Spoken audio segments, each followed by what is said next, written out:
이루시기로 약속한 말씀 변치 않네.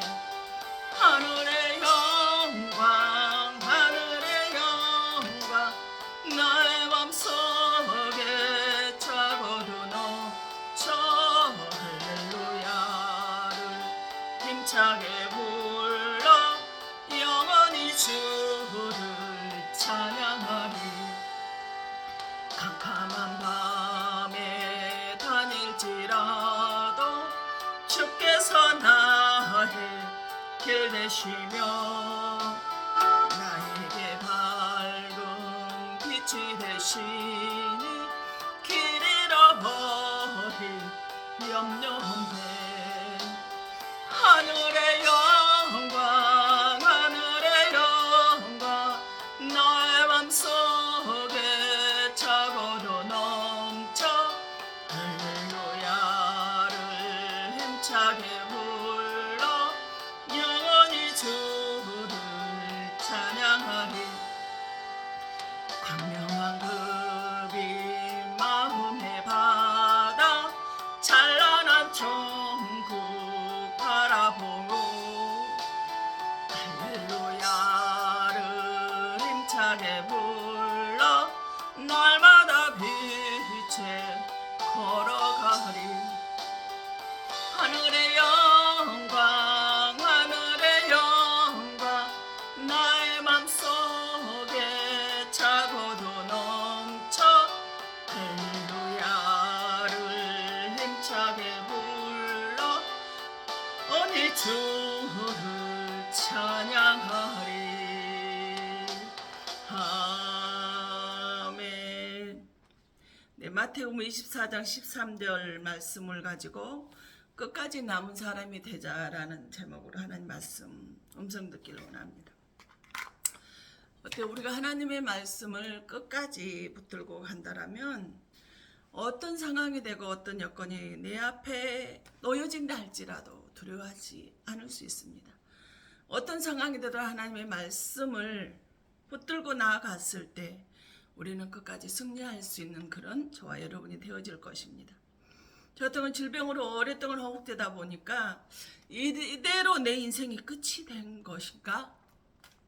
이대로 이제 나는 아무것도 할 수 없고 그냥 병마와 싸우면서 그 병원에서 만나는 사람들과 복음을 전하면서 사는 것이 내 인생이 끝이 된 건 아닌가 그런 생각이 들 때가 있습니다. 그러나 끝까지 하나님의 약속의 말씀을 붙들고 포기하지 않는다라면 하나님의 은혜는 있을 것으로 믿습니다. 잠언 3장 6절에 너는 그의 말씀에 더하지 말라 그가 너를 책망하시겠고 너는 거짓말하는 자가 될까 두려우니라. 우리가 복음을 전하되 하나님 말씀에 다른 것을 더하면 내가 너를 책망하겠고 하나님께서 나를 거짓말하는 자가 되어질까 두렵다라고 했습니다. 그렇기 때문에 우리는 어떠한 상황이 되어져도 세상적인 지혜나 지식 그런 말씀에 붙들리는 것이 아니라 하나님의 말씀을 붙잡고 하나님만을 말씀만을 전하는 저와 여러분이 되어야 될 줄로 믿습니다. 마태복음 15장 7절에서 9절의 말씀이 보면 애식하는 자들아 이사야가 너희에 대하여 잘 예언하였도다. 일러스되 그랬습니다. 애식하는 자들, 애식하는 사람 어떤 사람들이라고 할까요? 즉 가면을 쓰고 산다라는 거예요. 그 사람의 겉과 속이 다르다라는 거예요. 즉 이중인격자라는 거예요. 겉으로 보기엔 참 믿음이 좋은 사람 같은데 겉과 속이 달라라는 거. 가면을 쓰고 있더라는 거예요. 저는 지금 현대교회 그런 사람들을 참 많이 보면서요.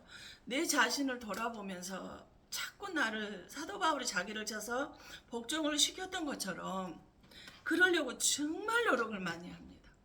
그런데도 재성을 가졌기 때문에 어쩔 수가 없더라고요.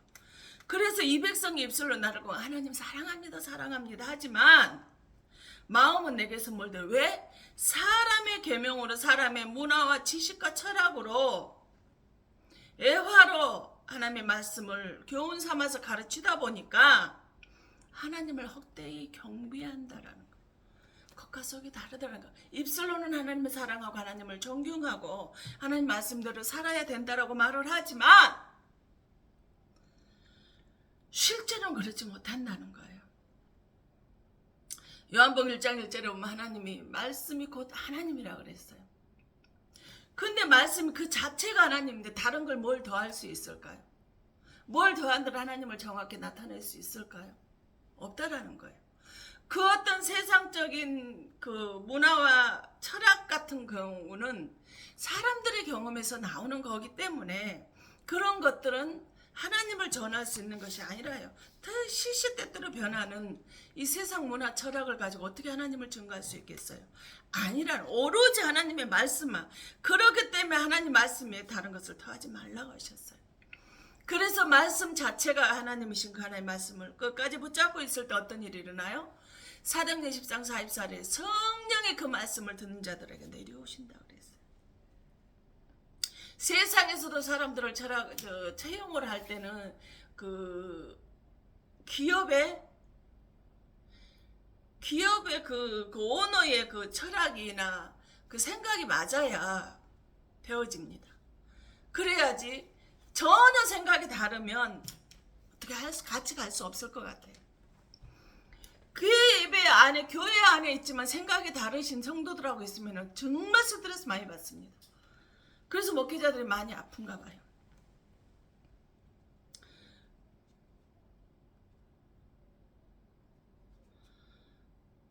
학연, 지연, 혈연 어떤 것은 요즘에는 혈액형까지 보고 있다고 하더라고요. 그런데 하나님은 혈연, 지연, 학연, 혈액형 보나요? 아닙니다. 하나님은 우리들의 어떤 조건이나 나이나 돕는 사람 있는가, 혈연이 어떤가, 지식적인 거 많이 알고 있는가, 어떤가 그런 거 아무런 상관이 없습니다.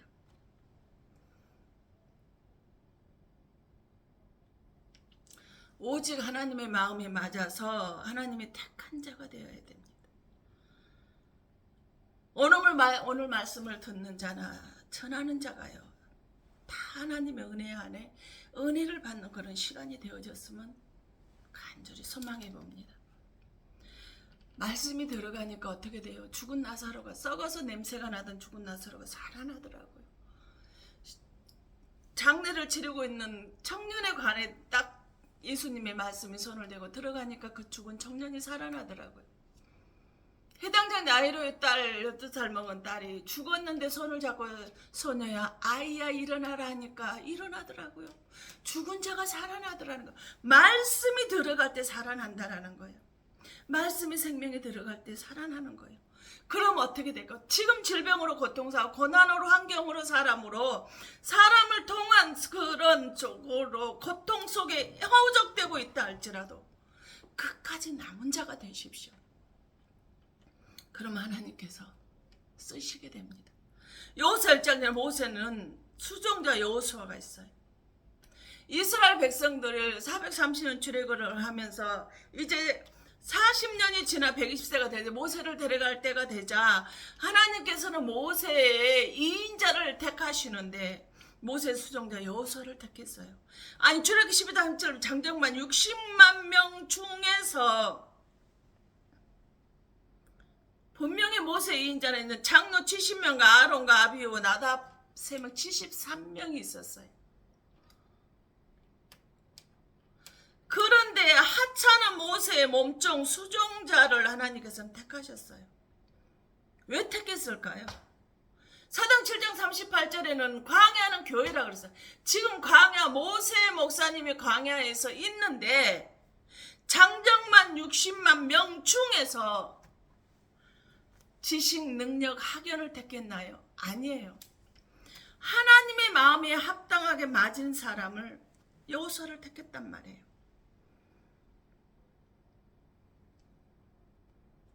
어느 날 갑자기 지도자로 세우셨어요. 자격이 없는 나를요, 능력이 없는 나를요, 돕는 사람 하나 없는 나를요, 모세 몸종으로 모세의 수종 일거수이투라고 수종을 드는 모세가 시키는 대라는 그런 무능력자를 말입니다. 배경도 조건도 하나도 없었어요. 근데 하나님은 여호수아 나를 택하셨단 말이에요. 요한복음 6장 3절은 살리는 것은 영이 육은 무익한 것이라. 이는 이의 말은 영이요 생명이라. 하나님의 말씀이 생명이라는 거예요. 살리는 일이라는 영적인 일이라는 거예요. 지금 영적인 일에는 우리가 학연, 지연, 혈액형까지 따지고 있는 철학에 그 택해서 쓰려고 하는 그 언어의 그 조건이 문화 철학에 맞는 사람을 택하는 것이 아니라 하나님은 영적인 일이기 때문에 그런 거 아무것도 보지 않는다라는 하나님의 마음이 맞는 사람이에요. 그래서 요한복음 4장 22절 23절에는 뭐하라 그랬어요? 하나님은 영이시니 예배하는 자가 신령과 진정으로 예배할지니라 그랬어요. 그래서 이사야 34장 16절 너희는 여호와의 책을 찾아서 읽어보라. 그의 입이 명령하셨고 그의 영이 그것들을 모으셨다 그랬어요. 여호와의 책이요. 한자 한자 하나님께서 기록을 하게 하셨어요. 시대 장소가 다 달라요. 그들은 한 번도 만나본 적이 1500년 전, 700년 전, 500년 전, 200년 전 만나본 적이 없는 그들에게 하나님의 말씀을 기록을 하게 하셨는데요. 근데 그 속에서는 오직 누구밖에 하나님밖에 나오지 않습니다. 신약의 디모데후서 3장 10절은 모든 성경 하나님의 감동으로 된 것으로 교훈과 책망과 바리간 의로 교육하기 유익한 하나님의 감동으로 지어졌대요. 그냥 인간의 철학 문화로 그렇게 지어진 말씀이 아니라는 거예요. 모든 성경은 하나님께서 입이 명령하고 성령이 그것들을 모아서 하나님의 감동으로 지어지고 기록이 되어진 것이 하나님의 말씀이라는 거예요. 모세는 왜 여호수아를 했냐? 하나님이 그렇게 하셨잖아요. 이 출애굽 24장 1절에 모세가 이르시되 너는 아론과 나답과 아비후와 이스라엘 장로 70명과 함께 여호와께로 올라와 멀리서 경배하고 13절 모세가 그의 부하 여호수아와 함께 일어나 모세 하나님의 산으로 올라가며 14절 장로들에게 이르되 너희는 여기서 우리가 너희에게 돌아오기까지 기다려 아론과 홀이 너희와 함께 하리니 무슨 일이 있는 자는 그들에게로 나아갈지니라고 그랬어요. 지금 보세요. 하나님께서 모세를 신의 산으로 부르셨어. 근데 장로 70명과 아론과 나답과 아비후를 데리고 여호수아는 몸종이니까 데려가는 거예요. 근데 지금 산 중턱에 누구예요? 73명의 장로와 그 아비후, 아론의 나답과 아비후 3명을 거기다 놔뒀어요. 그러고 산 밑에는 누구를 지금 줬어요? 여호수아를 있으라는 거예요. 그리고 산 꼭대기는 누가 있어요? 모세가 있어요. 그러면서 근데 우리가 여기 너희에게로 돌아올 때까지 뭐하러 여기 기간을 준 것이 아니에요. 근데 하나님은 동시에 세 군데를 다 보고 계셔요. 그곳은 낮에는 폭염으로 덥고 밤에는 가시 나오는데 굉장히 사는 밤과 낮의 차이가 너무나 확연히 다른 사막이에요. 돌산, 가지산이에요. 사나운 짐승들이 득실되고 있는 곳이에요. 그런데 날짜를 정해놓은 것이야. 먹을 거를 챙겨간 것이 아니에요. 며칠 만에 돌아올 테니 너희들 여기서 기다리라고 말한 것이 아니에요. 우리가 갔다가 올 때까지 너희들 여기서 기다려라 라고 말을 했을 뿐이에요. 그런데 와서 보니까 장로 70명과 아론과 나답과 아비후가 산 밑으로 내려가 버리고 없어요.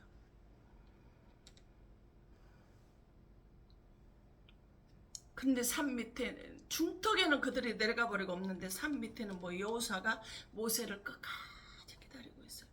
73명이 기다리고 있는 그 힘이 있을까요? 혼자서 있는 여호수아의 힘이 더 셀까요? 혼자 너무나 두려웠겠죠. 너무나 무서웠겠죠. 너무나 힘들었겠죠. 근데 끝까지 기다렸어요.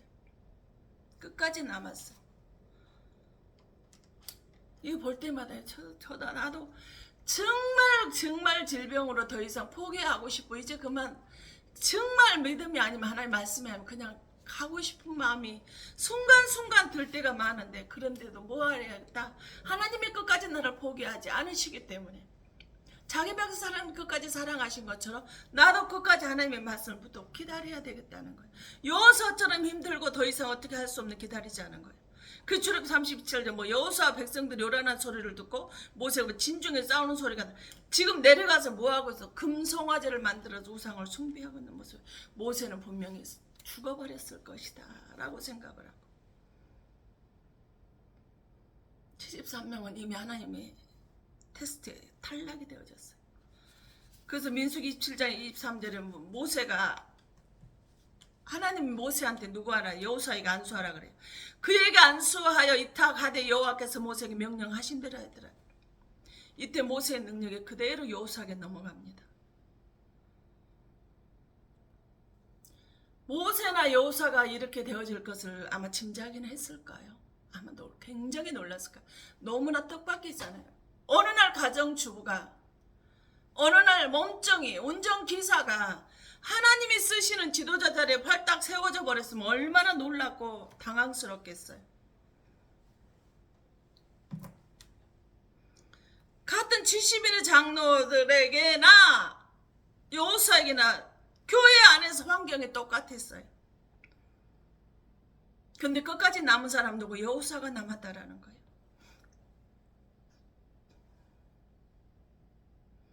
하나님은 광야처럼 질병이 가난이 환경이 질팔피는 환경에서 끝까지 버텨낸 여호수아를 하나님께서는 쓰셨단 말이에요.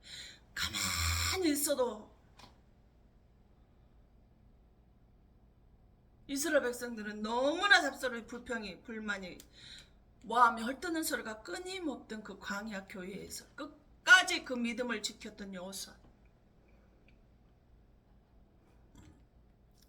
너무 힘들고 고통스럽지만 끝까지 지켜내자. 끝까지 남아내자.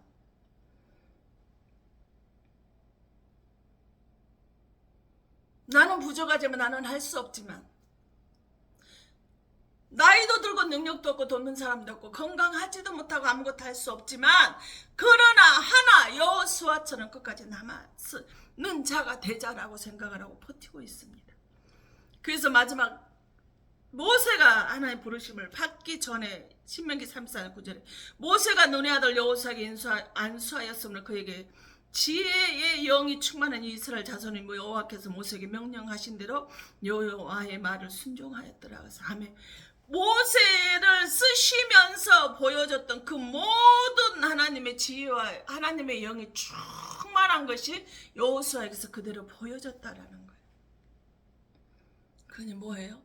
이스라엘 백성들이 거역을 할 수가 없는, 꼼짝할 수, 그 아우라에 꼼짝을 할 수가 없는 거예요.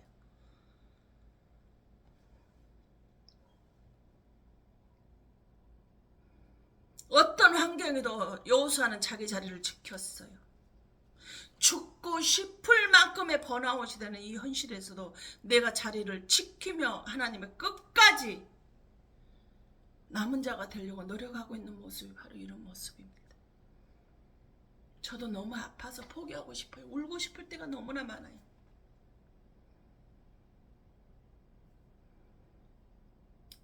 정말 이제 하나님 도대체 왜 이러십니까? 하나님한테 따져보고 싶을 때도 많아요. 그러나 하나님이 나의 불순물을 꺼내 계시 이렇게 하신다는데 하나님이 따질 수가 없어요. 따지라고 말합니다. 하나님한테 좀 나 못하겠다고 좀 떼돈 좀 쓰라고 말을 합니다.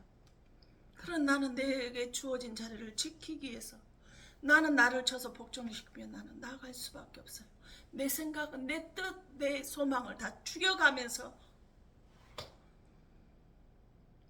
끝까지 남은 자가 되려고 노력하고 있는 것입니다. 여호수아가 그러지 않았을까요? 그 혼자 있으면서 얼마나 두렵고 무서웠을까요? 낮에는 폭염에 밤에는 추위에 날카로운 들짐승에 먹잇감을 찾아다니는 그 속에서 얼마나 여호수아가 두렵고 무서웠을까요? 그냥 내려가고 싶은 생각이 수도 없이 들었을 것 같아요. 순간순간 들랑달랑 가고 싶다가 그 갈등이 정말 말도 못했을 것 같습니다. 그런데 주님께서 모세가를 통해서 여호수아가 2인자의 자리로 인수인계가 되고 났을 때 여호수아 1장 5절에서 9절의 말씀 뭐라고 말을 한가 볼까요? 7절의 말씀. 내 평생에 너를 능히 대적할 자가 없으리니 내가 모세와 함께 있던 것 같이 너와 함께 있을 것입니다. 내가 너를 떠나지 아니하 버리지 아니하라. 너를 평생에 대적할 자가 없다라는 거. 73명은 그 뭉쳐서 있으면 이길 수 있었을 거니 이기지 못하고 내려가 버렸지만 혼자 단독으로 있으면서 그것을 견뎌낸 그 의지라면, 그 능력이라면, 그 힘이라면 너를 평생에 대적할 자가 없을 것이다. 내가 너를 평생에 떠나지 않을 것이 너 두려워하지 말아라는 거. 내가 너 버리지 않겠노라고 주님. 그때 너 그 고통의 시간에서 견뎌내 준 내가 너를 버리지 않을 것이라고 말씀을 하십니다. 그러면서 강하고 담대한 내가 너를 그들의 조상에게 명사하여 그들에게 주리라 한 땅을 백성에게 차지하게 하라. 강하고 담대하래. 사람들은 너를 몸종이라고 무시하고 멸시한다 할지라도, 참수한다 할지라도 너는 강하고 담대하라는 거야. 오직 강하고 극히 담대한 나의 종 모세가 내게 명령한 그 율법 다 지켜 행하고 뭐이라? 우로나 자로나 치우치지 말아라. 그래야만 너가 어디로 가든 형통하라. 모세가 나만을 바라보고 문제 있을 때마다 부르짖어 기도하며 하나님의 뜻을 행했던 것처럼 너도 그 율법을 지켜 행하면서 자로나 치우치지 말라는 거예요. 그럼 네가 어디로 가든 형통하라는, 정말 그래요.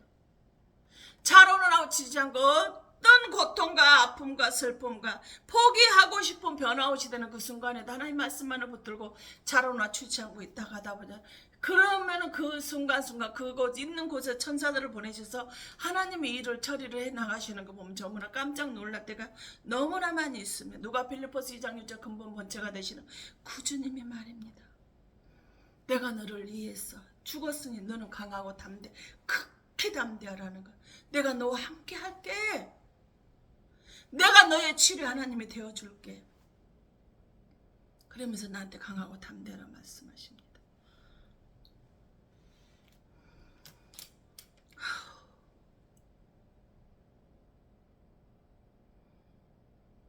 열왕 19장 19절 엘리야는 또 어때요? 거기서 떠나 사밧의 아들 엘리사를 만나니 그가 12결의소를 앞세우고 밭을 가는데 자기는 12째 결의소와 함께 있더라.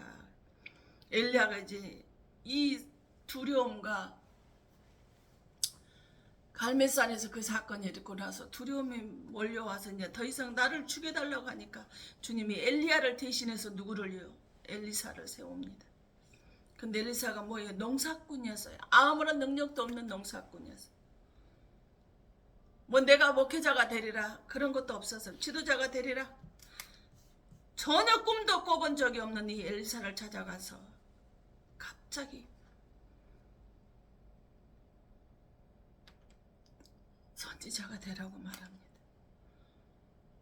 내가 너와 함께 내가 너에게 능력을 줄 테니 너는 믿고 그냥 가라는 거야. 근데 엘리사 참 믿음이 좋은 것 같아요. 아무런 준비도 않고 꿈도 소망도 해본 적도 없는데 가라니까 그냥 가는 거예요. 왜? 에베소 1장 4절 창세전에 택함 받은 자의 모습이 아닐까요? 그래서 엘리사가 뭐예요? 엘리야를 따라가면서 열왕기 2장 1절 2절에 뭐예요? 해오리 바람에 엘리야를 하늘로 올리고자 하실 때 엘리야가 엘리사와 더불어 길갈에서 나가던 엘리사에게 청하건대 너는 여기 머물고 여호와께서 나를 베델로 보내시느니라 하니 엘리사가 이래 여호와께 살아계신과 당신의 영혼이 살아있음을 두고 내가 당신을 떠나지 아니하겠나이다. 이에 두 사람이 베델로 가려가니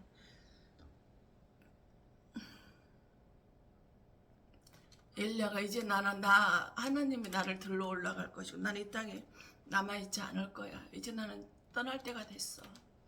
그니 이제는 나를 따르지 말거라. 나를 떠나가라는데 엘리사가 말이지 절대 당신 살아계시면 두고 맹세하는데 난 당신이 이 땅에서 떠나가는 그 순간까지 당신을 떠나지 않겠노라고 말해요. 근데 2장 7절에 보면 선지자의 제자 50명이 가서 멀리 서서 바라보고 있대. 선지생들 그 장로 70명과 아론과 나답과 아비후처럼 73명처럼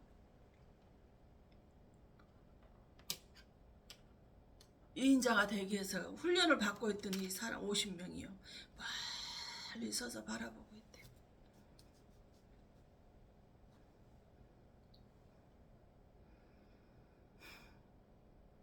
그리고 엘리사에게 뭐라 그래? 너는 엘리야가 하나님이 이제 데려갈 때가 된 걸 모르냐? 따라가지 마라. 이님이 끝장난 사람이다. 근데 뭐하더라고 그렇게 쫓아가냐. 나도 아니까 너희들은 잠잠하라고 말합니다. 우리가 하나님의 일을 하다 보면 이처럼요. 자기네들은 하지도 않으면서요. 모함하고 불평하고요. 엉뚱한 소리 할 때가 너무나 많이 있어요. 하나님 앞에서 일을 하면 욕을 먹을 수밖에 없더라. 손가락질 받을 수밖에 없더라고.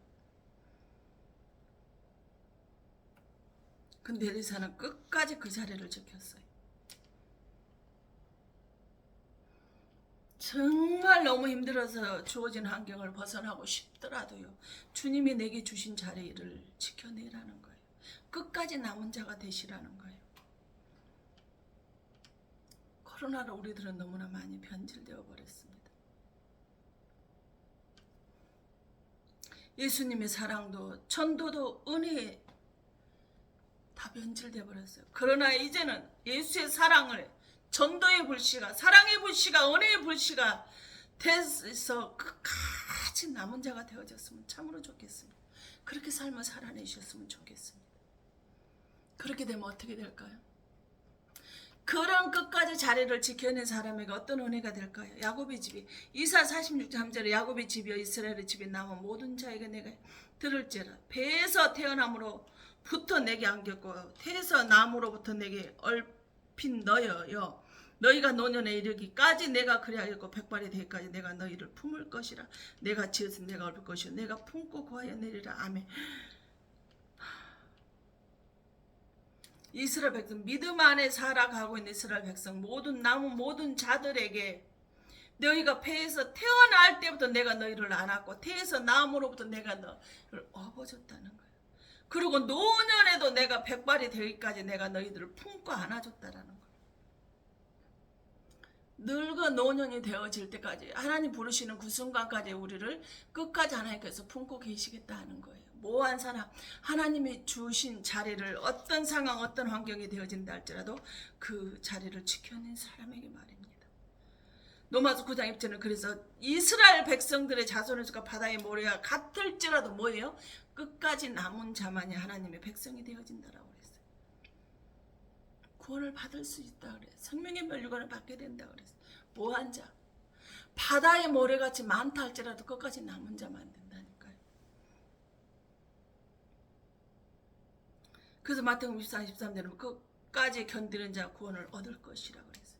그래서 로마 14장 8절 우리가 사나 죽으나 주를 위해 살고 살아도 주를 위해서 죽어도 주를 위해서 나는 살아있으나 죽으나 나는 누구 것이라는 주님 것이라는 생각으로 끝까지 하나님과 함께 남는 자가 되어줬으면 좋겠습니다. 그래서 고난과 환난이 우리들의 인생에 닥쳐온다 할지라도 고린도서 15장 58절에 사랑하는 형제들 너희가 견실하고 흔들리지 말며 항상 주위에 덕에 힘쓰는 자가 되라. 힘들고 어려운 일이 있을 건 안다. 우는 사자같이 너희들을 삼킬 자를 마귀가 쫓아다니고 있고 흔들고 있다라는 거 안다. 그러나 견실하고 흔들리지 말고 하나님 말씀 안에 내가 너에게 준 자리를 지켜 행하라는 거예요. 사도행전 1장 15절에 처음에 500여 명의 성도들이 하나님의 예수님의 부활하심을 보았지만 남은 380명 어디 가버리고 120명밖에 남지를 않았어요. 그 120명으로 전 세계적으로 복음이 전해진 것이었습니다. 만약 그 120명 남지 않았다면 어떻게 했을까요? 복음이 전해지지 않았겠죠. 근데 끝까지 남은 자가 되어졌다라는 거예요. 같이 500명에게 보았지만은 380명 중간에 장로 73명처럼 자리를 이탈해버린 사람들이에요.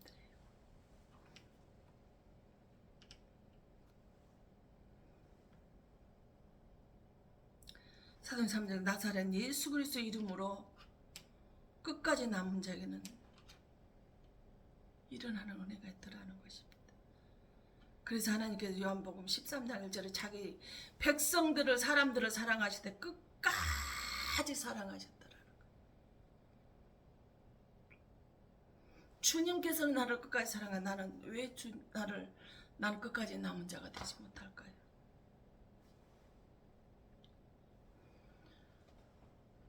그 어린 다윗이 골리앗 앞에 예수 이름으로 나아갔을 때 골리앗이 무너지는 역사가 일어났어요. 우리도 마찬가지입니다. 그래서 저도 많이 노력하고 있어요. 해보려고 하는 것입니다. 저 혼자 힘으로 불가능하더라고요. 포기하고 싶어요.